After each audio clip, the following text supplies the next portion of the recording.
We go, and everybody was upstairs. And I'm like, I don't know. I don't really feel a good feeling about this, but we go upstairs, and we get into this room, and it's nothing but dudes, and it's only left her in the room by herself, you know? I'm sorry.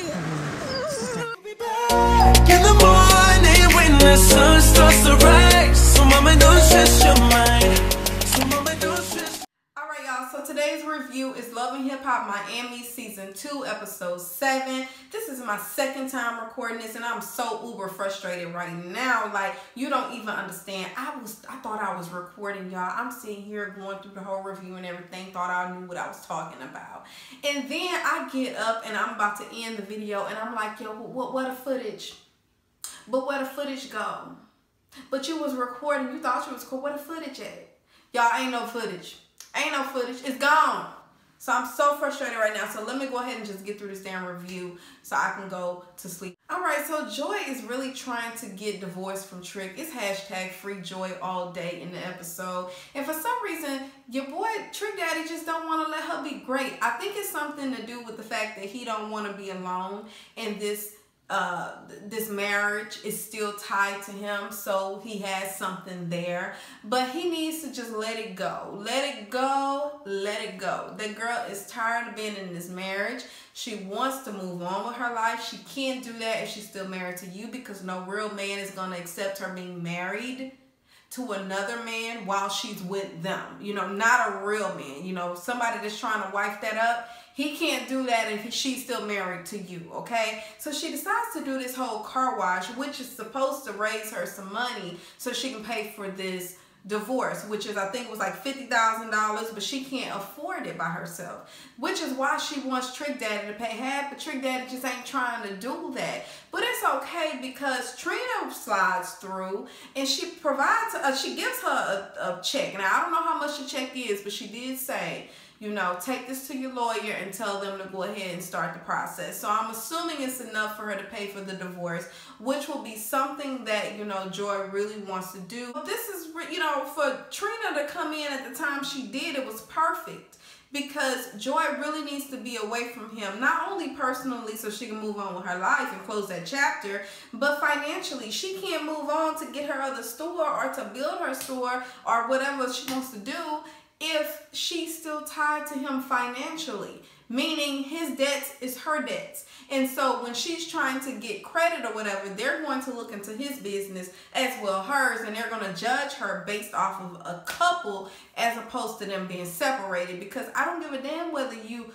personally separated, are you legally separated? You know what I mean? Are you divorced from this man? Then we'll be able to just only look at your credit. But until then, we got to look at both y'all as a whole, and she don't need that to happen, because it's going to hurt her more than it's going to help her.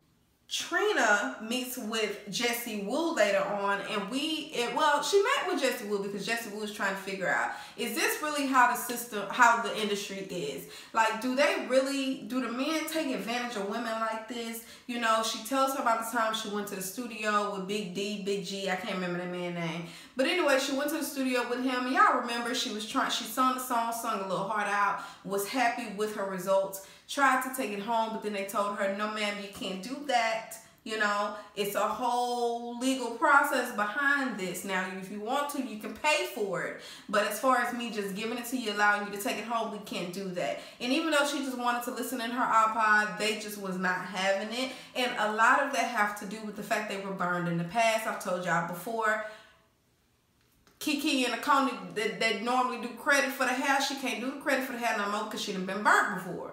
So this is the same situation here, and Jessie Woo just can't understand that. But Trina assures her this is no different from anything else, from anybody else in the industry. They're going to do this until you develop those relationships where they trust you. You're gonna always have to either pay yourself, you know, to pay out of, or I don't want to say pay out of, but you're going to have to pay for the product that you want from them, or you're going to have to just, you know, build that relationship with them and get that that good rapport to where they can trust you. You know, so then this also leaves Jessie Woo to talking about what happened in her past regarding men in the industry. And she says how all the time they just want sex from her, and how she talks about a time where this big time, I think it was a big time producer, somebody in the industry, invited her to a party. She goes to this party with her friend. They tell her to come upstairs. She does as she's instructed. Once she gets upstairs, she realizes there's a bunch of men and there's just two of them. And then before she know it, her friend leaves her, and so then it's just her, and then that the guy rapes her. She says that this guy is still relevant in the music industry today, but she does not tell us who this guy is. And she tells us how it's uncomfortable for her to watch this person continue to soar, knowing what he did to her was wrong. And that was a whole bunch, you know, it was a whole lot to swallow. So this was definitely hard to watch, because it had to be hard for her to talk about it, especially publicly. I feel for Jessie Woo. I completely believe her for some reason. You know, I believe this happened to her. I'm sorry it happened to her. You know, unfortunately, there are more women in the industry that will do whatever they have to do in order to make it than there are women that stand on principles and won't allow a man to just take advantage of them in order for them to be successful. And unfortunately, your voice doesn't just get you where you're going. I mean, people can say however they want to. I know the Barty gang gonna come try to drag me, but you have people that are really talented with the pen, that are able to write they able to write from heaven to back, you know, but because they don't have the look, or because they're not able to do whatever they need to do to get in the industry, they're not looked at. Or for some reason, the men make it to where it only can be one. So then you got scenario of the Nicki Minaj versus the Cardi B, because we all can't be at the top. You know, it's just unfortunate that your talent doesn't get you where you need to go anymore. It's more so of what you can offer us, what you look like, what your connections are, what you're willing to do for. You know, unfortunately, it's more of that scenario than it is talent these days, you know. So I feel for Jessie Woo. Like I said, I'm sad it happened to her. We also found out that Chinese Kitty has had a similar situation. She was raped, and she doesn't like to talk about it because she doesn't want to be victim shamed. She doesn't want people to think she's doing it for attention, or people to side with her, the person that that abused her. And my thing on this, being a person that has before commented on a person that claimed to be a victim or whatever, and I had my thoughts that were unpopular, okay? Here's my thing. It's not that we want to automatically assume that people are lying. We really want to believe the victim. I really want to believe my sisters and my brothers that come out and they speak about things that happen in their life. But unfortunately, there are more people coming out for ill intent than there are people that actually have been abused. There are more people coming out because they were touched on the shoulder about 5 years ago and they didn't like it, than there are people that were actually raped and are coming forward and trying to say what happened. And the problem is because the people that are lying, or the people that have ill intentions, are coming out first, and they're, you know, coming out with all these, like I said, they're coming out with all these lies or these mistruths, okay? So then when the actual victims see what happens to the person that's lying, then they shy back. They don't want nothing to do with it. They'll just keep their story to themselves, and it's unfortunate, but it happens. And the only solution to this is for these women to stop coming out lying, or these men coming out, well, I really haven't seen men lately, but more so women coming out lying and saying all these things. You know, it's just like, come on, man, just let the real victims come through and tell their stories. And please stop just trying to be seen and heard. Keyara's mom comes on the show. She introduces her mom and her sister. They talk about the fact that Keyara has been shot 3 times, ankle, leg, and arm. No, ankle, chest, and arm, okay? And how her mom was just terrified because she thought she was going to lose her. And she had to be strong for her, and she just really want her daughter to do good. She doesn't want her daughter to be with Gunplay because of all the demons that he's battling right now, and she just doesn't think that they're right for each other right now. And you know, that's pretty much what I can remember from that. Later on, the mom meets up with Gunplay, and she's talking to him a little bit more about his happiness and his energy and protecting, you know, himself from being unhappy, and just basically talking to him about, you know, appreciating himself, healing first before he tries to go out and find it in somebody else, you know.